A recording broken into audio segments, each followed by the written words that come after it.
We are glammed up and good to go for our special edition of the Oscars. Joining me now, our movie man, Erik Childress. He's our critic, but fortunately, we don't have a manicam for you, so don't worry about that manicure. All right, let's move on and talk about who will win the Best Actress Award.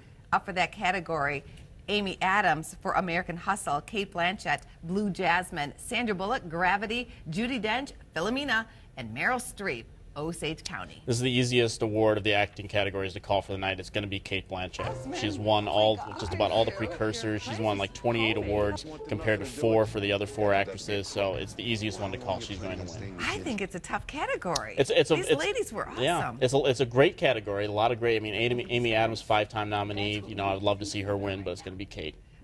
Moving on to Best Actor. Christian Bale, American Hustle, Bruce Dern, Nebraska, Leonardo DiCaprio, The Wolf of Wall Street, Chiwetel Ejiofor, 12 Years a Slave, and Matthew McConaughey, Dallas Buyers Club. Few actors have generated the kind of respect that Matthew McConaughey has had over the past few years, and so he's going to be awarded Sunday night with the Oscar for Best Actor. I also think because of his transformation. Yeah, absolutely. I mean, all the sort of changed. cliches that go into winning an Oscar, transformation, the fact that he's playing a real-life character. There's so many factors that go into it, but the fact is that he's just been on a roll, and he's going to win. All right, on to Best Picture now. American Hustle, Captain Phillips, Dallas Buyers Club, Gravity, Her, Nebraska, Philomena, 12 Years a Slave, and The Wolf of Wall Street. Who wins? Well, it's remained a 2-horse race since back in October, and I think that Gravity is going to pull through. Yeah, I think it's going to win about 7 Oscars Sunday night, and it's going to end with it winning Best Picture. This is a tough category to me as well. It is. It's going to be between that and 12 Years a Slave. 12 Years a Slave is very much in the running.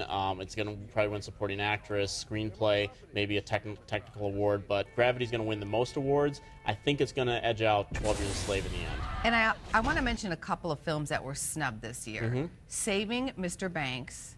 1 nomination. Emma Thompson not nominated. And Lee Daniels, The Butler. Oh, well. Oh, come on. No. Did you? I loved it. Yeah. I thought it was terrific. I think both of those deserve a chance. I do. It wasn't as good as some of the other ones. It was a very tough year, a lot of really good films. The Butler, I don't think quite measured up. Sorry. I stand You got to get in the alone. Academy and get a vote I thought then. It was great. All right. I'll work on that for next year.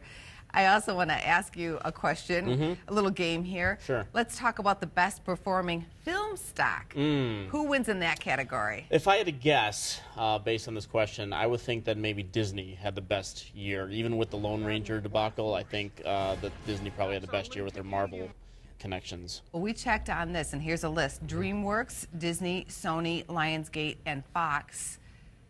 And the winner is Dreamworks. Dreamworks. Up 83% since the last Academy Awards. Well, they had The Croods last year, was a big success for them.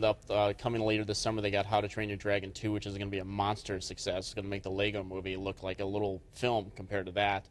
So no, that's not too surprising. They don't release a lot of movies, but that's a big number for them. That was the stock to own. Thanks for being on the show. Thank you. And you can find more of Erik's picks at RogerEbert.com. And of course, the Academy Awards air Sunday night at 7 o'clock on ABC.